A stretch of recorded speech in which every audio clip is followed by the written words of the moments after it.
All right, so my pleasure to introduce Chengfei He, who is just joined RSMAS a month or so ago. Yeah. A month or so ago.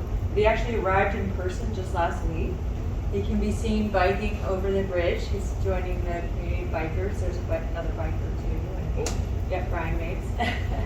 Paquita, I think, bikes sometimes too. She's online. So Chengfei, for his PhD, he worked with Chengyu Liu at Ohio State University. It was his PhD advisor and a bunch of other colleagues at NCAR doing paleoclimate modeling. But he has now moving into the modern era, working with me, Mark Kane, Lisa Murphy, on a project looking at multi-decadal variability in the modern Atlantic Ocean. So, but we get to hear about the paleo world a little bit and some of the stuff that Chengfei has done of simulating isotopes in climate models is really like, I think one of the big advances in the paleoclimate modeling field that's happened in the last decade or so, really trying to get a better way to compare models with observations. And this is, there's a lot to be learned from these, so I'm really excited to hear about it. So welcome. Yeah, thank you. Thanks, Amy. Thank you for the seminar. Yeah, thank you. So, hello everyone. Welcome to my seminar. So today I'm going to talk about the long-standing paradox. This is so-called water isotope and hydroclimate paradox in the Asian summer monsoon. And it is associated with the dynamics of the monsoon and also water isotope. So this work is collaborated with my PhD advisor, Dr. Zheng Liu, and also some scientists from NCAR.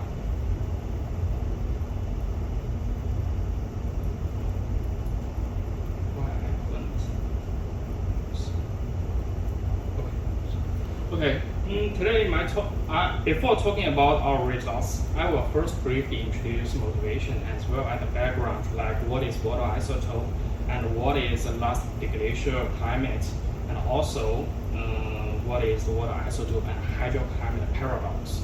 And then I will try to reconcile this water isotope and hydroclimate paradox in the Asian summer monsoon. And I will further introduce that the East Asian autumn monsoon also adds some flavor into this paradox. And finally, I will give a very brief take-home message.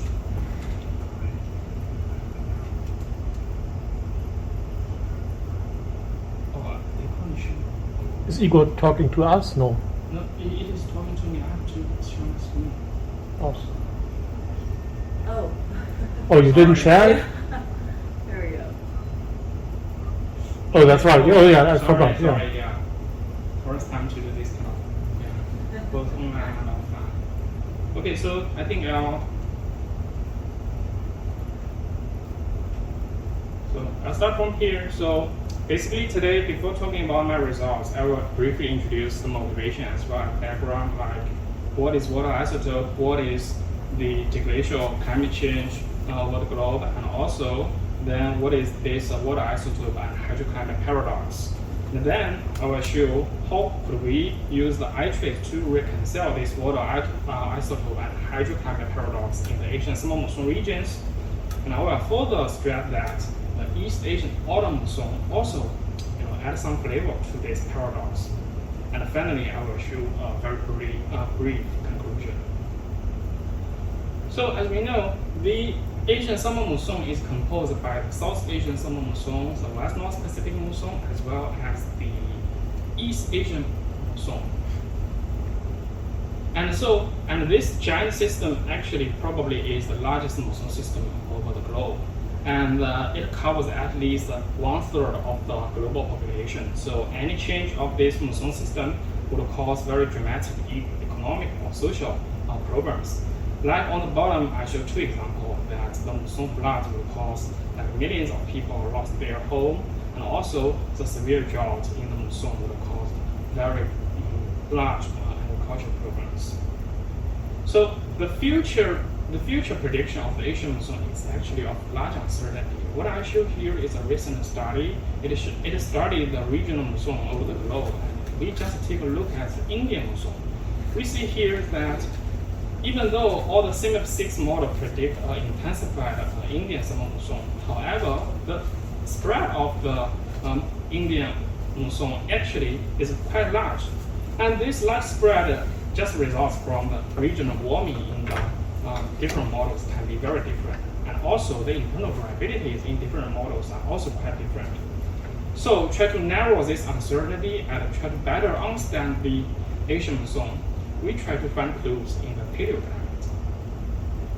So before talking about the paleoclimate Asian monsoon, I will briefly introduce the data weighting. It is a great proxy for the past climate. What do we know that in nature, like the majority of the water is H216O, and however, this water actually has several variants, and one of them is the so-called H218O. So it only accounts for 0.2%. So even though the amount of this H218O is so small, but actually it has very great features that could be used to identify the past hydroclimate as well as the temperature change. Because its amount is so small, so we usually use their ratio and normalize some standard to denote its concentration, and we call this data weighting. And we usually use the present-day ocean surface as a standard. So from this formula, it is obvious that the data weighting is 0 for the present-day ocean. So, but in atmosphere or in the rainfall or in the ice core, this data weighting is usually negative. Then we say, once it becomes less negative, so we say it becomes enriched or it becomes heavier. And in the opposite, if it becomes more negative, then we say it is depleted or it is lighter.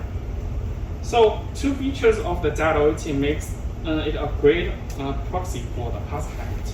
One of them is a so-called temperature effect. The temperature effect says that the data weighting is proportional to temperature. It is because that the fractionation depends on temperature. Just think about this during the evaporation, because we know H218O is heavier than the H216O, the molecule mass.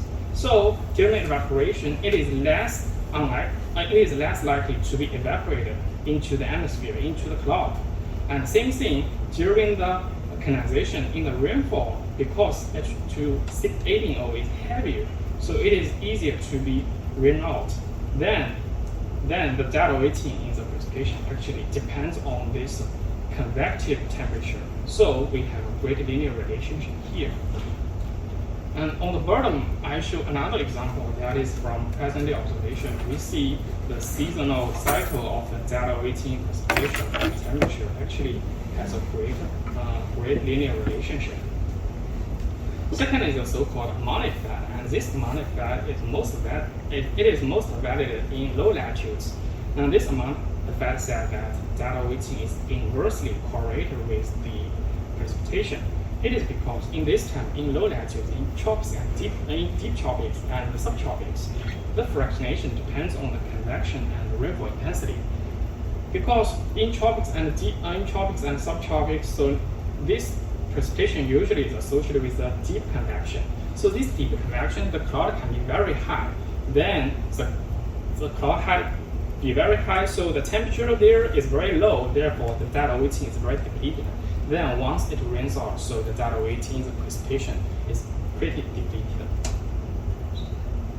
So here, another example is from the observation. It is from Hong Kong. We see that over seasonal cycle, the data weighting, the blue curve, is actually quite correlated with the local precipitation. This is the amount effect. And in this slide, on the top, what I show is a picture of the ice core. We see there is a very clear layers in these ice cores. And when we measure the data weighting in these ice cores, then we have the time series below for the last deglaciation. And this last deglaciation starts from 20,000 years ago to 10,000 years ago. And at around 20,000 years ago, it is so-called the last glacial maximum. During this time, the temperature is like 7 degrees colder than present day over the globe. And also over North Atlantic, there is a so-called Roranta ice sheet cover this North America. And then this ice sheet could be like 3,000 meters high.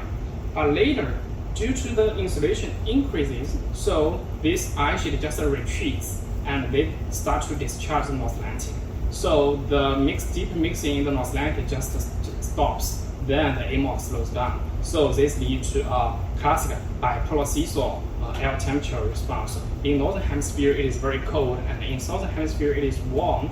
This is so-called Heinrich Stadial event, or sometimes we call it Younger Dryas.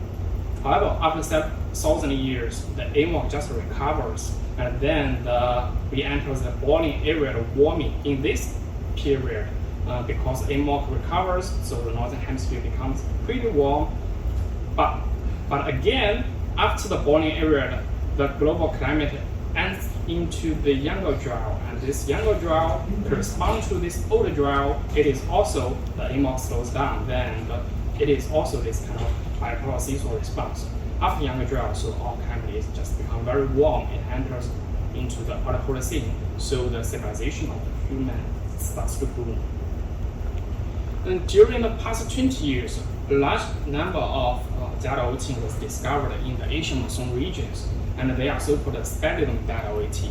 This deglaciation was kept in these speleothems. Then, if we cut through this, then we can measure the deglaciation inside, so we know how they evolved during the past.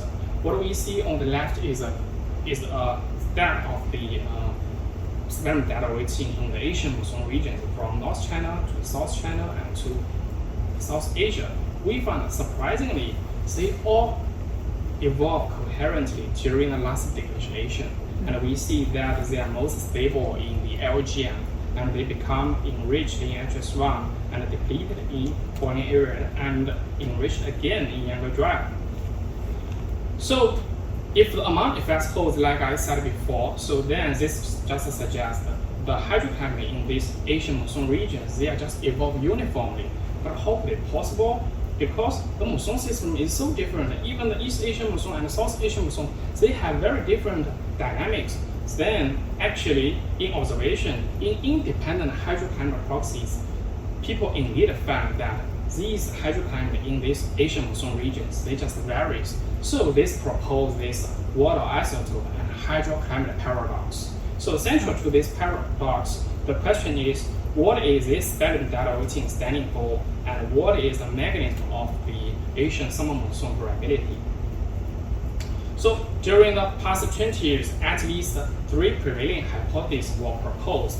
The first one is the so-called summer-winter precipitation ratio, because they think the deglaciation stands for the summer-winter precipitation ratio. This hypothesis was proposed when the first speleothem deglaciation was discovered from Hulu Cave in East China. And if we plot the time series of the speleothem deglaciation and Hulu Cave and the local summer installation, we could find they are actually on orbital time scale, they fit quite well. Physically, it is because a high installation would intensify the summer monsoon. Therefore, due to amount effect, the deglaciation would become depleted. And in the opposite, if the installation is low, then the summer monsoon becomes dry. In this case, the deglaciation becomes enriched. And this would further, in turn, infer that the ratio of the summer and winter precipitation just changes. And also, this hypothesis works well for the millennial events, like the past Heinrich events.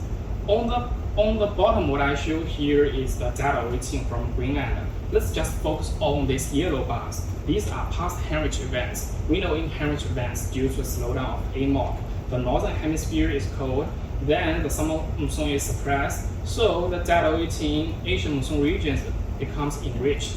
This works quite well, and it was accepted for a long time. However, later, this hypothesis was challenged by a modern study. Modern study suggests that the East Asian deglaciation is actually not related to the local rainfall, but the rainfall in upstream. It is because they did a holding experiment to demonstrate their hypothesis. In a holding experiment, the AMOC slows down, so this is like the Heinrich Stadial event. We see there's indeed a widespread and kind of uniform deglaciation response in the Asian monsoon regions. However, the rainfall is actually quite different. Physically, it is because a slowdown of the AMOC would cause the sea surface temperature reduces in Indian Ocean. Then a reduction in the Indian Ocean sea surface temperature would suppress the South Asian summer monsoon. And locally, due to amount effect, so there is less rainfall in the upstream in the South Asian monsoon. That means the data weighting in the water vapor is actually enriched. And this enriched water vapor then is transported to downstream. And when it rains out, so it would lead to this widespread and kind of uniform data weighting response in downstream. However, in their study, they just suggest that the data weighting enrichment in the downstream, for example, in the East Asia, is actually independent of the rainfall, because we see in the model the rainfall actually didn't change. Oh, sorry, I just want to make sure I understand. So from this mechanism, you expect that when it's cold, the delta O18 of the speleothems goes up. Yep. Okay, and that's consistent with the records? Yes. Okay, got it. And then later, so most recently, several independent hydroclimate proxies was discovered in the Asian monsoon regions, and they found the hydroclimate actually varies across these pan-Asian monsoon regions. What I show here is 3 examples from North China, South China, and South Asia. These are just independent hydroclimate proxy. Let's first compare the North China and the South China. We see actually, even though they are very close, they actually show a opposite direction. There is a dipole hydroclimate response in East Asia. For example, in North China, so in Bølling-Allerød it is wet, and in Younger Dryas it is dry, and in Overturning it becomes wet again. However, in South China it is opposite. In Bølling-Allerød it is dry, and then it becomes wet in Younger Dryas, and it becomes dry again in Overturning. So this suggests that even though in the East Asia it is a small region, but there is dipole hydroclimate response here. And then we compare to North China and South Asia, we find, even though now this time they are in a long distance, but they actually evolve quite consistently. Like they both have a wet Bølling-Allerød and a dry Younger Dryas and a wet Overturning again. So even though all the data weighting in this region just evolves at the bottom, they are quite similar. Then this is so weird. So how could it be possible that hydroclimate and the data weighting are independent things? Try to reconcile this dipole hydroclimate response in the East Asia. They propose the jet transition hypothesis. The jet transition hypothesis argues that the Meridional rain belt is determined by the westerly location of the westerly jet. They also did a posing experiment to try to demonstrate this.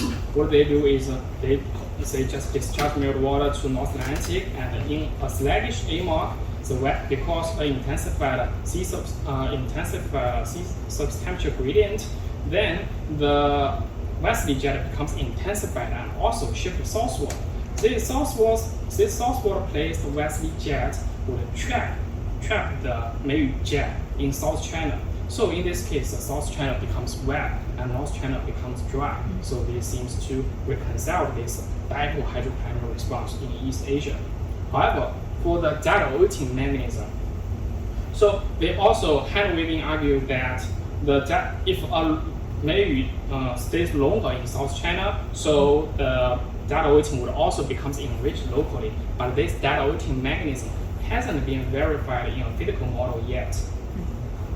So just a short summary here that all of these 3 major hypotheses have very solid physical foundation, but all of them couldn't reconcile all the available observations. As we see, the summer-winter precipitation ratio just will not reconcile the dipole hydroclimate response in East Asia. This upstream effect just that the data weighting is independent of the East Asian summer monsoon rainfall. And for the jet transition hypothesis, the data weighting mechanism hasn't been verified yet. So this comes to our question. So how to reconcile this water isotope and hydroclimate paradox in Asian summer monsoon regions? And also, what is the mechanism of this deglacial variability of Asian summer monsoon, and as well as the monsoon in other seasons? Because all of these observations, they are just annual mean. So this doesn't mean it has to be the summer monsoon is changing during the past. Maybe some other monsoon in other seasons, they are also changing. So to understand these 2 questions, we conduct the iTRACE simulation. The iTRACE simulation is a so-called isotope-enabled transient climate simulation for the last deglaciation. and we use CS1.3, but with stable water isotope incorporated. So the stable water isotope is basically the derivative is fully coupled in the ocean, in the land, in the atmosphere, in the sea ice, and in the river runoff. So we are able to simulate this data weighting and compare it with observation directly. And all iTRACE has 4 rounds with factorized forcings. Starting from the first round, it is a deglacial ice sheet, and on top of this, we add orbital forcing, then we add greenhouse gas forcing, and finally, we add meltwater forcing. So by comparing these different simulations, we are able to identify the role of dingle forcings. And for the last simulation, it is the most realistic simulation because it incorporates all the forcings. We will use this simulation to compare it with observation. So let's see how the iTRACE performs in the Asian monsoon regions, and also how about the water isotope in our model. So actually, the water isotope and hydroclimate change is well simulated in our iTRACE. Here I provide an example from North China. So this is data model comparison. And on the left axis, it is the model variable, and on the right, it is a corresponding observation. What we see here is that first, for this data weighting, actually it is well reproduced. As we see, the model data weighting matched the observation quite well. And also for the model precipitation with the independent hydroclimate proxy. For example, in Bølling-Allerød, they are both wet, and in Younger Dryas, it is dry. And again, for the South China, the data weighting matched the observation quite well. Also, it has a dry Bølling-Allerød and a wet Younger Dryas. So this confirms in the observation that there is a dipole hydroclimate response in East Asia. And last is for the South Asia. So again, the data weighting fits the observation quite well. And we also see that the hydroclimate change in the North China and South Asia are quite consistent. A wet Bølling-Allerød and a dry Younger Dryas. So to summarize here is that the water isotope and hydroclimate paradox is indeed reproduced in our model. And our model actually further identified a coupled deglacial Asian summer monsoon and data weighting mode based on the maximum occurrence analysis. In this mode, the data weighting on the left is likely uniform in the Asian monsoon regions. And for the precipitation, we see over local East Asia, we indeed have this dipole hydroclimate response. And for North China and South Asia, they are now consistent. So this deglacial mode actually confirmed what we see in the observation. And the deglacial variability of this mode is actually characterized with a linear trend with 2 negative excursions in HS1 and Younger Dryas. And this linear trend is because the solar insolation, an increase in the solar insolation during the last simulation, lead to this linear trend in this Pan-Asian monsoon mode.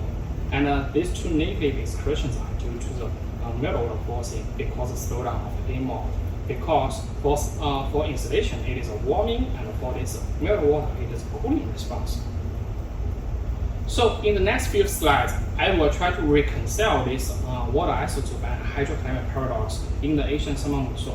Basically, I will try to explain the dynamic mechanism of this coupled mode, and mostly I will just focus on 3 parts. The first is this dipole hydroclimate response in East Asia, and then the link between the North China and South Asia. And finally, I will show why the data weighting response is kind of uniform in these Asian monsoon regions. And I will just use the LGM and HS1 as an example, because based on this PC's deglacial evolution, we see the other transient change is quite similar. And also, I will just use meltwater to explain the mechanism, because the orbital forcing is the mechanism of the orbital forcing is the same as the meltwater forcing, but they are just in the opposite direction. One is up and one is down. So first is the dipole hydroclimate in the East Asian monsoon regions. What I show here is a great tool to understand the East Asian summer monsoon, because think about the monsoon is actually convection, and it is associated with monsoon rainfall. So the moist energy budget actually constrain this monsoon quite well, because the input of the moist energy into the atmosphere would then induce convection, then monsoon rainfall. Then so same thing. Actually, there are two moist energy input in present climate. The first one is the westerly jet would advect dry enthalpy into the Asian monsoon regions. And also the second is the low-level monsoon flow associated with the subtropical high. So the low-level monsoon would transport moisture to these monsoon regions. When both of them just imports the moist energy, then in this monsoon region, so the convection just happens, then it would lead to rainfall. And once we have rainfall, so it would also release latent heat to the atmosphere. Then this would further intensify the convection. So this is so-called convection and circulation feedback. We analyze moist energy in the LGM HS1. So on the left, what I show is a climatology of the moist energy budget at LGM.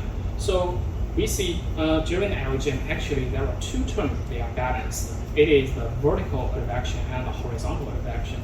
This vertical advection actually is associated with convection and monsoon rainfall, and this horizontal advection, it is because the westerly, because low-level monsoon flow, so this inputs moist energy into the monsoon region. Therefore, we have convections and rainfall.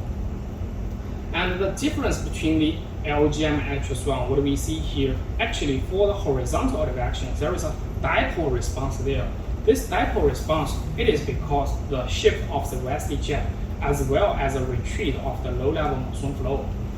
Because the AMOC slowed down, the westerly jet just shifts southward and also intensified, and the low-level monsoon also retreats. And this southward shift of the jet and the reduced monsoon flow then lead to this dipole horizontal advection of the moist energy. And this horizontal moist energy advection anomaly is still mostly balanced by this vertical advection. So in the vertical advection, we also see this dipole response. And this vertical advection, then it is associated with a dipole rainfall in East Asia. So here we see that it is because the southward shift of the jet and also the reduced monsoon flow that lead to this dipole hydroclimate response in local East Asia. And then next is why the North China and the South Asian monsoon are so similar, evolved in a similar way. So actually, in present climate, the North China rainfall and South Asia rainfall has a very good linear relationship. What I show here, it is because the so-called several teleconnection. Because, for example, any change of the South Asian monsoon would induce latent heat anomaly in the atmosphere. Then it would trigger a growth wave teleconnection at a high level of the atmosphere. What I show here is example. If South Asia has more rainfall, then it would trigger a anticyclone over South Asia and also an anticyclone over East Asia. And this anticyclone, it is usually barotropic. So that means the low-level monsoon flow is also intensified from south to north. That means there is more water vapor will be transported to North China. In this case, then the North China also becomes wet. So they are connected. And we find that this circular teleconnection actually also works in these millennial events. To try to demonstrate this, we actually did a sensitivity experiment. We put a latent heating anomaly in the South Asia, and the high-level atmosphere, the response is like this. There is a slowdown of the westerly jet, and also there is anticyclone over North China. And this is actually fits quite well with the Köppen mode we identified from iTRACE. We see there is also a reduced westerly jet and anticyclone there. And in low level, we see first the precipitation in North China and South Asia. Now they are actually consistent, and there is also an intensified low-level monsoon flow. And further, so that means that this several teleconnection would help to balance the South Asian monsoon rainfall and North China rainfall.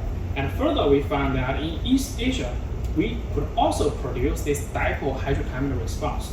So here we see this several teleconnection both helps to reconcile the dipole hydroclimate response in East Asia, and it also explains why the North China rainfall and South Asian rainfall, they are in a similar way.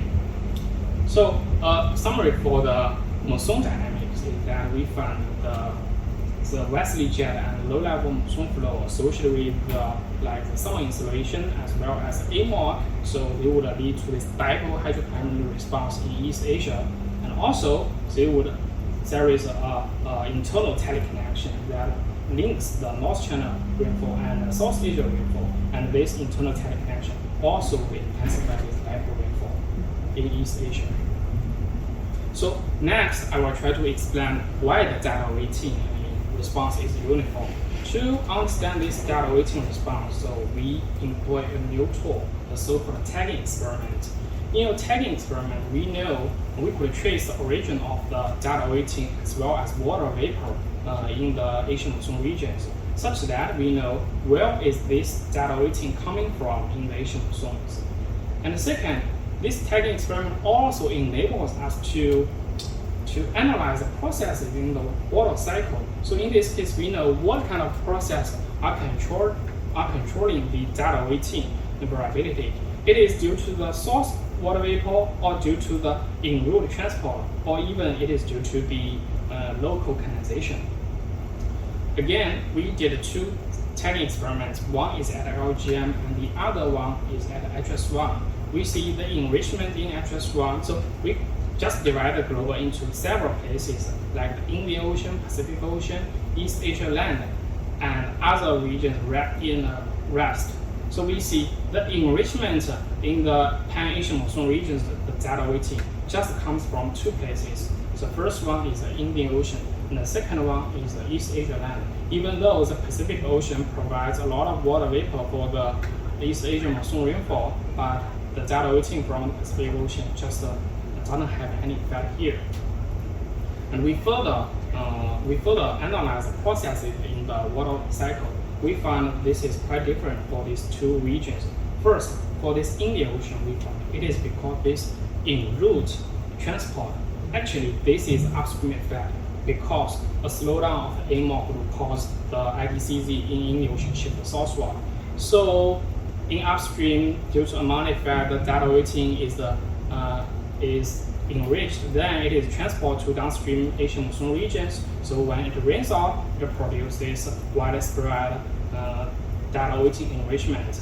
And the second is that we found that for East Asian land, it is due to the local source, and this local source is actually associated with this Indian Ocean enrichment, because the water vapor, when it transports to the Asian monsoon regions, rains off, then this enriched data weighting would be re-evaporated into the atmosphere again. So once it rains off, it produces a local recycling enrichment. So is that from the groundwater? So what's Yes. evaporated from the ground is already enriched in 018, and that's what's going. Okay. yeah. So the summary for the data weighting response is that we found that data weighting enrichment is due to the Indian Ocean, the so-called upstream effect. But we also want to say that this local recycling are also important here. So for the answer for the first question is that how to reconcile this water isotope and hydroclimate paradox in Asian summer monsoon. We found there is a deglacial mode of the Asian summer monsoon as well as the data weighting. In this mode, two forcings are very important: the summer insolation and the AMOC. They just have the same mechanism but in the opposite way. Both of them will shift the westerly jet as well as the low-level monsoon flow, so lead to this dipole hydroclimate response in East Asia, and they would also lead to a change of the South Asian monsoon, and then it would induce a teleconnection between the North China and South Asia, and this teleconnection also helps to explain some part of this dipole response. Well, for this data weighting, it is because upstream, the change of the precipitation in the Indian Ocean or in the South Asian monsoon, then lead to this upstream effect. So when it was transported to downstream, the water vapor, then it leads to this widespread and uniform data weighting response. But actually, this is not the whole story because I said it before. All of the observations are just annual mean. So this doesn't mean that the monsoon in other seasons is not important. What I show here is that we also compare the East Asian winter monsoon. We find the moderate winter monsoon actually fits the observation quite well. For example, the winter monsoon fits the sea surface temperature in the South China and also the titanium in South China, that is a proxy for the winter monsoon. However, what I want to stress here is not this winter monsoon. It is between this well-simulated East Asian summer monsoon and winter monsoon, we further found that the East Asian autumn monsoon also changed significantly during the last deglaciation. Here we see that in this panel, the blue is the summer monsoon rainfall, and the red it is the autumn monsoon rainfall. We see their variability is actually quite similar. They both have very positive anomaly in HS1 and Younger Dryas. Then, why this East Asian autumn monsoon rainfall is changing during the last deglaciation? We also then, very similar to previous studies, we also identify a deglacial East Asian autumn monsoon mode. So over time, we see the precipitation and the circulation, they just evolve in the similar way. And we further plot the summer autumn precipitation from South China. They are actually the same.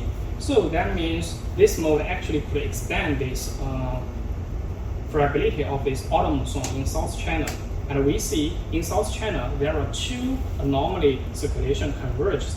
It is a northerly anomaly and a southerly anomaly. When they converge, so they produce this large scale autumn monsoon rainfall. And for this northerly anomaly, actually it is well studied in previous studies because a slowdown of the AMOC will cause could widespread cooling in high latitudes. So it would strengthen the Siberian high. Then in this case, so there is a northerly flow prevailing from North China to South China. But for this southerly anomaly, so it is kind of associated with anticyclone over the West-North Pacific. And this anticyclone over the West-North Pacific, it is usually detected in the unsolved years. In present day, it would have very great impacts to the East Asian monsoon. Then why there is in like these millennial events, there is also a anticyclone over the West-North Pacific. Here, we analyze moist budget in the West-North Pacific. We found this anticyclone is because the horizontal moist energy advection reduces, even though the net heat flux increases. That would favors convection. And however, this increase in the heat flux is overwhelmed by the reduction in the horizontal moist energy advection, and therefore lead to this downwelling and anticyclone over the West-North Pacific.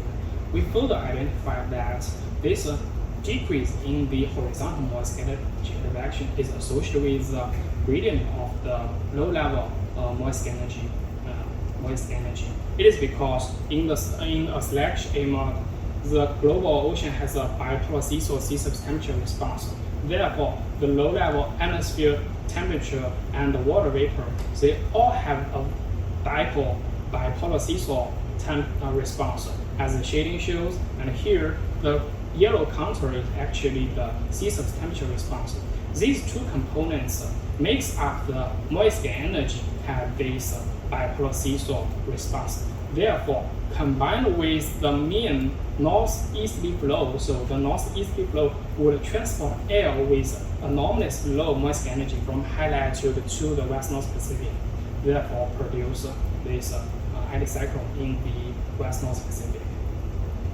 So finally, the summary for this East Asian autumn monsoon is that it has anomaly northerly and anomaly southerly. They are converged, and both of them are associated with the variability of AMOC.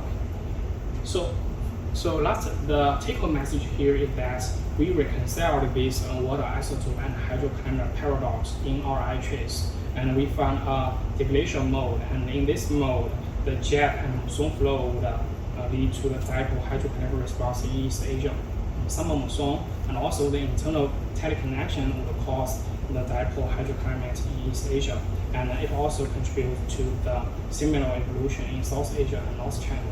And then for data weighting, it is due to the upstream and the local recycling. And last one is that this East Asian autumn monsoon also contributes to this dipole hydroclimate by just reinforce the South Asian monsoon rainfall. And this caused by the slowdown of the AMOC lead to a northerly anomaly and a southerly anomaly. Okay, yeah, thanks.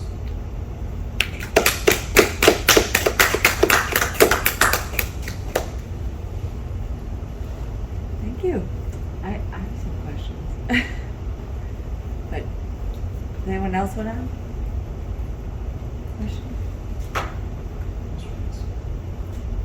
I want to understand, so the upstream effect and the local recycling, because that's really different than the way, I've always been taught to interpret speleothem data, which is like a wet-dry signal. So this is really this is new for me. So the upstream enrichment happens, I think you said, because of an ITCZ shift? Yes, because there is less rainfall in upstream. So due to amount effect, less rainfall, that means the water vapor just keeps its data weighting. Okay. As this data weighting transport to downstream, it rains out, so it would produce an enrichment response in downstream region. I see. Okay, so less rainfall, but not locally someplace else. Yes. So what if you looked at other parts of the globe? Would you then, let's say the overall rainfall goes down in the colder climate. Yeah. So would you expect enrichment in speleothems all over the globe?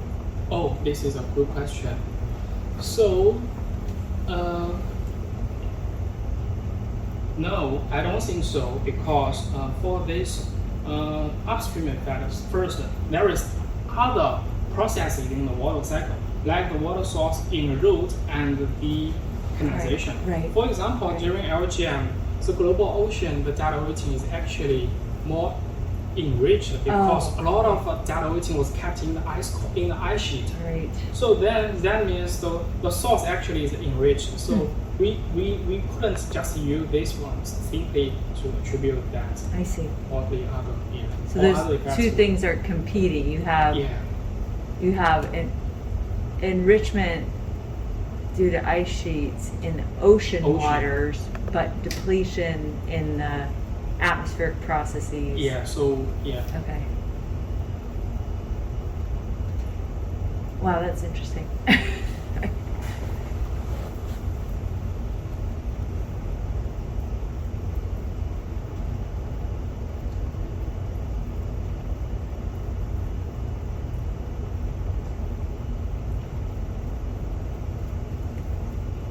Do you want to ask anyone online if they have questions? Yeah, maybe, yeah.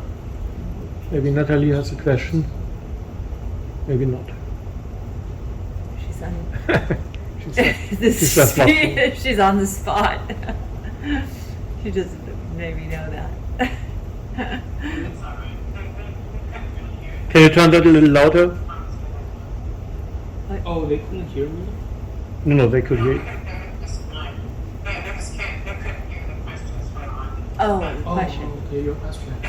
So, okay, I'll repeat the question here. So, Amy asked that, so because there is so-called upstream effect, so that means the evaporation would affect the downstream data weighting. So that means if we compare different climates like LGM in the present day, so because at LGM it is colder, so there is less rainfall, that means so the data weighting in the LGM would become enriched.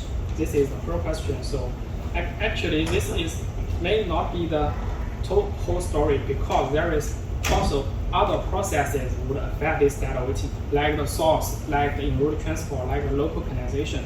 Well, at LGM, actually, the ocean surface is more enriched compared to present day, because most of the data weighting was just kept, the negative data weighting just kept in the ice sheet. So that means the water source is actually enriched.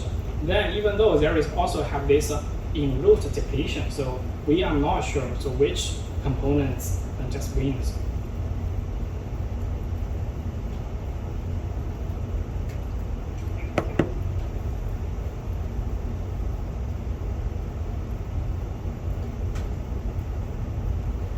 No questions? We're good? I think. All right. Do you want to say some final words?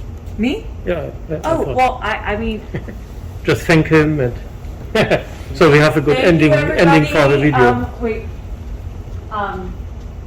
That was super interesting to me. I didn't know the whole story, and so I think that's like this tool is really great for being able to understand speleothems in a more complex way. I wish some of our geochemists had been here, so I'll make sure to bug them to watch the YouTube video so they can. It'd be interesting to hear. There's people here that do speleothem work, so we'll get them to watch the video and then we can talk to them afterwards about it. Because there's a lot of records they're generating right here in the stable isotope lab. So, Cool. Yeah. so thank you so much. Thanks. Yeah. Welcome. Yeah. And Yeah, thank you everyone. yeah, We- thanks for yeah, coming. thanks. Thanks for coming, everyone.